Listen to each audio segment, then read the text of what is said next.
Mr. Reagan. There is this idea in America that certain people are distinguished by their ethnicity, where they were born, who their parents were, what their quote unquote race is, whatever. What's weird here is that, okay, Kurt is, I don't want to out you here, Kurt, but Kurt is half white, half Japanese, Nihon, from the land of the Japanese. And Jason here, his parents were from Cuba, which makes him, in the eyes of the left, a Latino or a Latinx, as they now say. But like, for me, these two guys are two of my best friends in the world that I've ever had in my whole life. And I never really think about Jason being Cuban. I never really think about Kurt being half Japanese, unless I'm calling It doesn't matter where you're from, as long as you're culturally white. As long as you're culturally right, yeah. Except when I'm telling him to not to drive so crappy. I never think about him being an Asian. And and unless I'm getting the secondhand smoke off of one of Jason's many cigars, I don't think about him being Cuban. That's a joke. I don't think he even smokes cigars. I don't even know. But we don't really even talk about that stuff. But Jason feels like it's annoying because Jason has a wife who is quote unquote black and a child who is half black. Okay, so but the crazy thing, the crazy thing is we're all Americans, right? We're all Americans. We're like kind of the same people, really. Like we're the same guys. We kind of grew up with similar circumstances at the same time in the world, and we've got kind of a similar attitude about life and similar perspective, and we're all conservatives, Christian men. And it's like, does the race thing really matter? Because the left makes such a big deal about it. And so I'm going to turn it over to Jason. Jason, tell us what your thoughts are on that.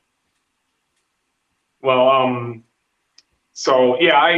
grew up with that whole thing with the Cuban thing. It's funny because nobody considers me Latinx or Latin or anything like that. I hate it. I consider myself first an American. Like I was born here. You're Spanish, essentially. Like genetically, you're Spanish, right? Well, genetically, my genes come from Europe, from Spain.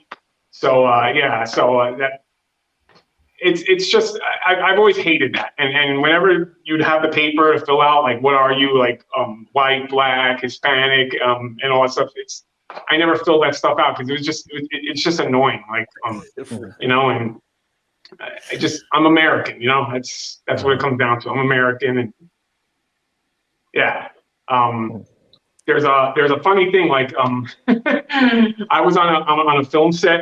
It was Instinct. It was filming Instinct with Cuba Gooding Jr. and Anthony Hopkins, and I was playing, like we were like featured extras, and I was like a gangster, like a Mexican gangster,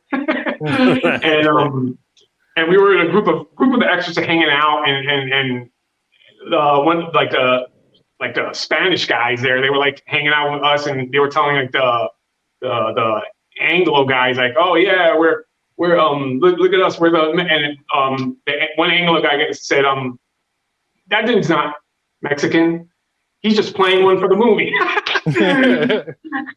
And you were like the Chris Curtis for the day. Yeah, it's just stupid. It annoys me. And my wife, she same thing. She doesn't consider herself black. She considers herself American first and Dominican. So and my kid, there's not going to be any color. He's not going to be raised with knowing any difference. Do you speak Spanish? I do. I speak it bad, but I do. I can communicate. I can talk. Speak it bad. If they question you about it, you just like bust into Spanish and put them in their place. Just tell them in Spanish, I'll cut you. Get them to back off. No. Your son's going to grow up an American, and that's the important thing. An American patriot, good man, because he's got a good father, and that's the most important thing. And so Kurt grew up in Hawaii, where the white man, I'm coming from right now, where he is right now, where the white man is a minority, actually, and we're sort of ridiculed and frowned upon. So you are sort of not just the majority. You're sort of like the most common type of person, really. That what they call like the what they call you, Hapa Haole, right? Hapa, yeah, they call you like Hapa half Haole white. specifically would be half white, but just Hapa is just like a term that's just like slang term for just mixed race. Yeah. So, what are your views on this whole race thing? Well, like you said, obviously my perspective will be colored by my own upbringing, which is kind of an unusual thing to be Asian American, although I've never used that term to describe myself, to be like a half Japanese kid growing up, but in Hawaii of all places, right? I think probably more so than any place else in the United States, if I can assume so, would be like, easiest to do it here. I mean, I'm not sure if there's a place where you would go if you were like, half Japanese, half white, and it's like 90% white people. I could see you feeling kind of like, like maybe like a little bit, not as an outcast, but you know that you're the minority. So that could affect your perspective in some ways. But I mean, I found in my own experience that it's typically more of a curiosity than sort of a hostility when you find people who are different. And nowadays, I think it's just becoming less and less and less of an issue because, with the social media and everything, it's like people are so aware of each other's cultures now.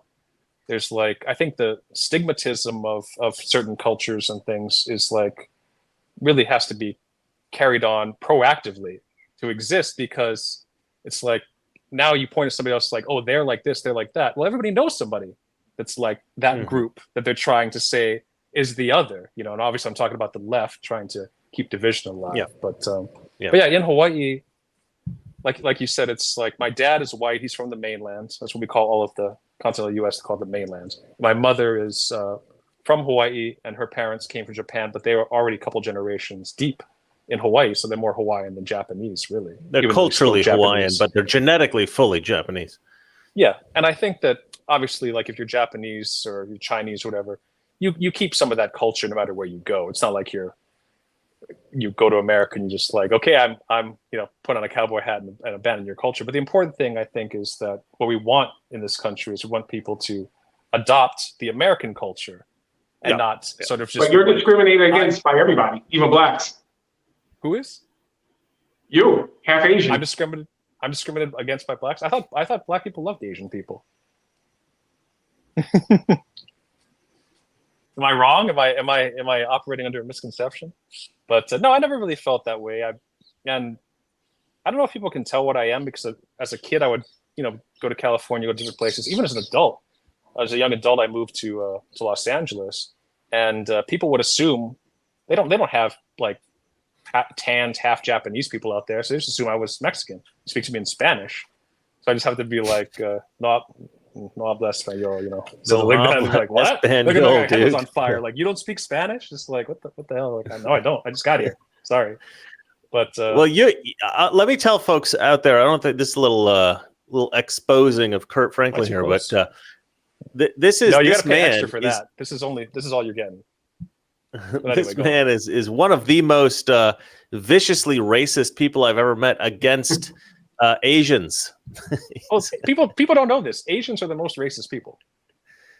Asians but I mean, in a comedic sense. In a comedic sense, he'll just like of course viciously attack Asians, and it's just hours of fun for me. I've got the green light.